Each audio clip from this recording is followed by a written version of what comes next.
Are we good? Hi, thanks for joining today. My name is David Hebert. I am the Director of ECMO Services for Heartbeat Perfusion Solutions.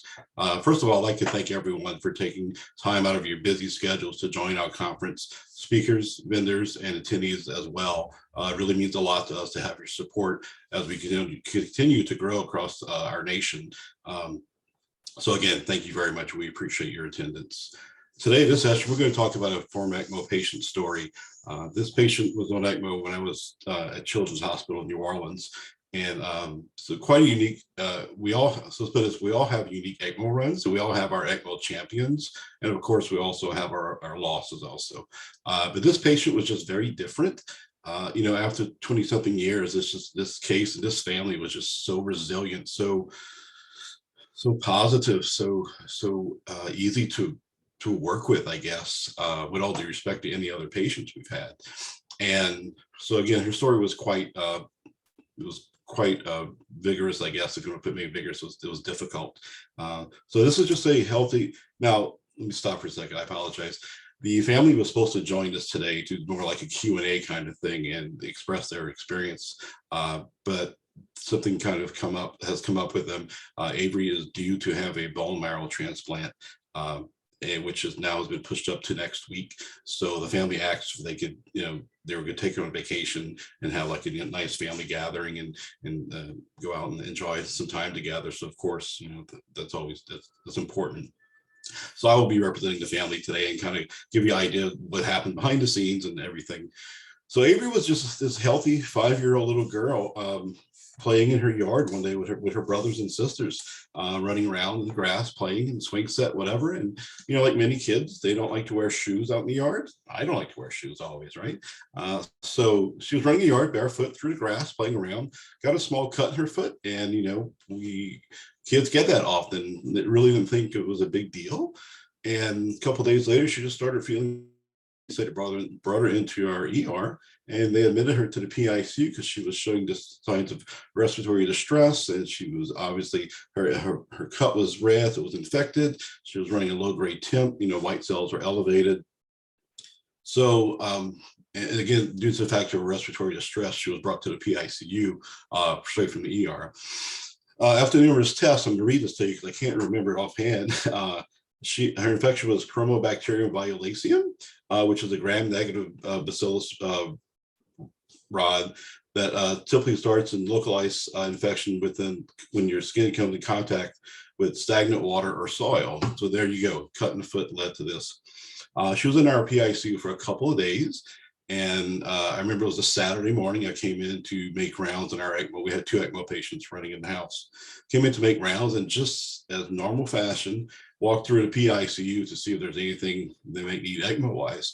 And I was notified of her being admitted a day or so before, and walked by her room, and she was working really hard. She was on a non-rebreather, and 6-year-olds don't like to keep masks on their face, so it was a little difficult. So we switched over to high-flow nasal cannula. It seemed to help her work with breathing. She was still blue, still working really hard, and so she became a little, she wasn't really with it much anymore. So we decided to intubate her, and she looked really badly.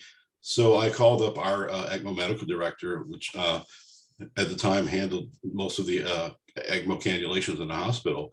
And I said, hey, Tim, I need you to come up here and look at this girl. So I think maybe we may have something here.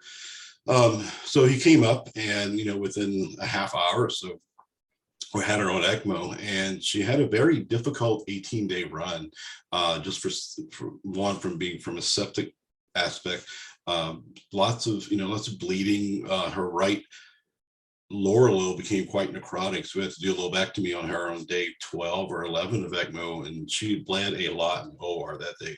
And I really didn't think we'd get her back after that, but we did. So she had, again, a very, very rough ECMO run. I think we went through probably 2 circuits on her just because of obviously different issues.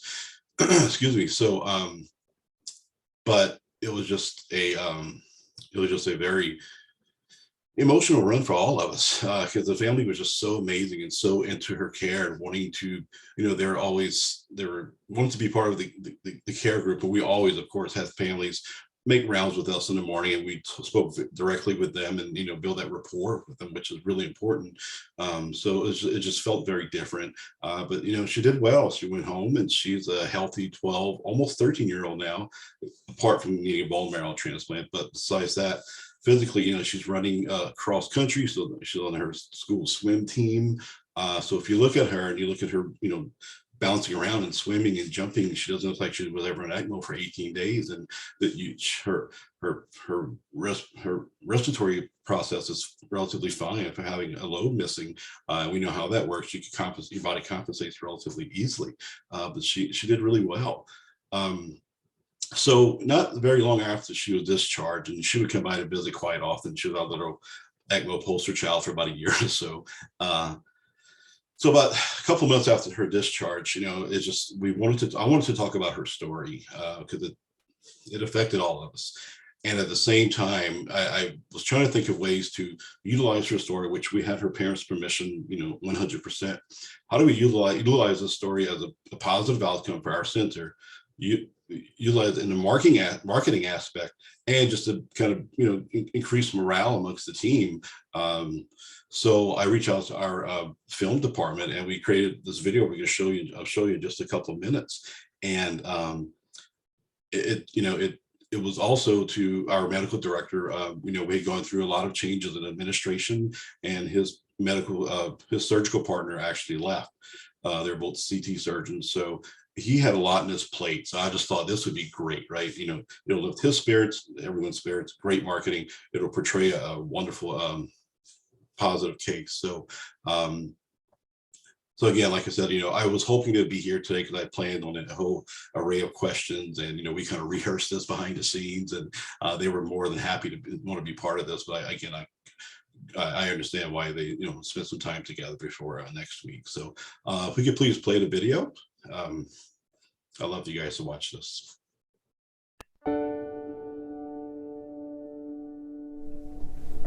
Avery was dying.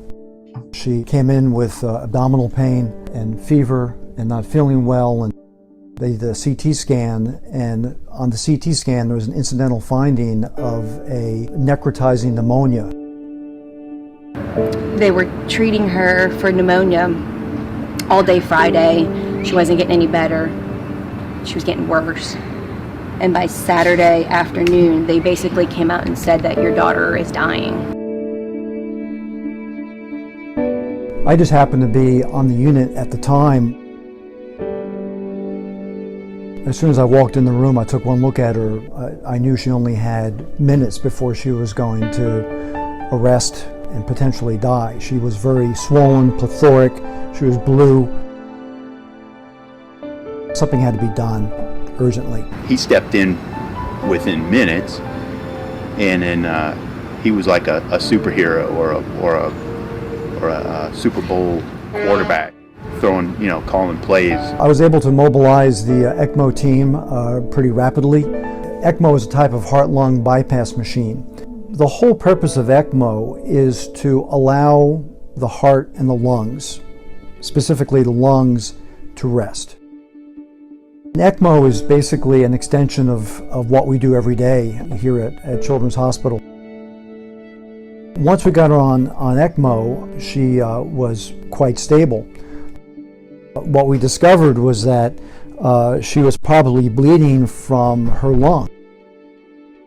There was so much blood, there was so much stuff on ECMO. Because this infection was so aggressive. He said, guys, I don't think she's going to make it. And I felt that the only option for her at that point to save her life would be to resect the entire right lower lobe of her lung. Before he did anything on Avery, he stopped the whole team and he prayed over Avery. With God's grace, we got her through that procedure. When the team walked out of that surgery, they said that they felt something that they have never felt before. Quite honestly, it was a miracle, the way that she was able to recover, and we were able to get her off ECMO. It's pretty awesome. it's awesome. She's a strong girl, such a wonderful, strong family. And that's the thing about ECMO. It's a very aggressive therapy, and but it does work. I've had to put a lot of time and effort into the ECMO run, which is what it takes.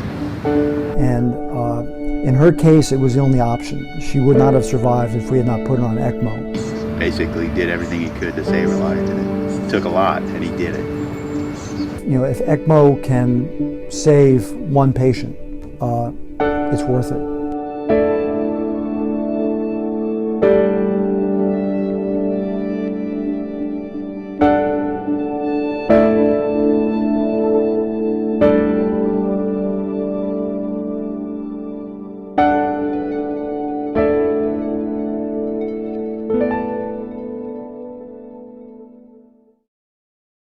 So that's it. Sorry, it always chokes me up a little.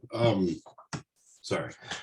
So yeah, so that's our story, right? And we've all had a lot of positive stories and success. So again, I apologize the family can't be here with us today to discuss Amy's run, but you know that's pretty much it. So I'll stay online for a little bit if you have any questions. We're more than willing to answer any questions you have, like I said, and again, thank you for being here today. We really appreciate it.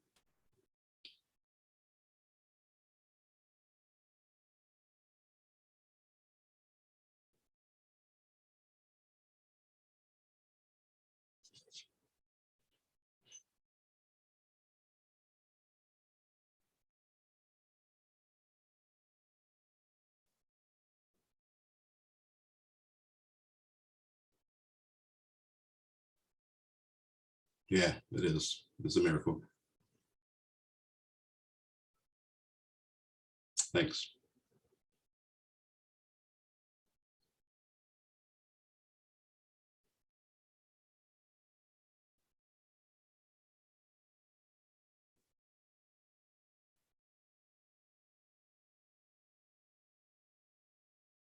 Of course.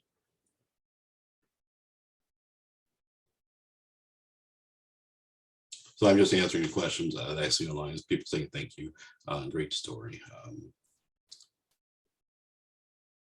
You're right. Dan just posted, thanks Dave for sharing. It's a lot of hard work going to ECMO, and it's not always a positive outcome. And I just want to reiterate to all the people out there, you do have to take the good for the bad for the good. Excuse me. I don't want to say that, but it's what we do, right? We go through it.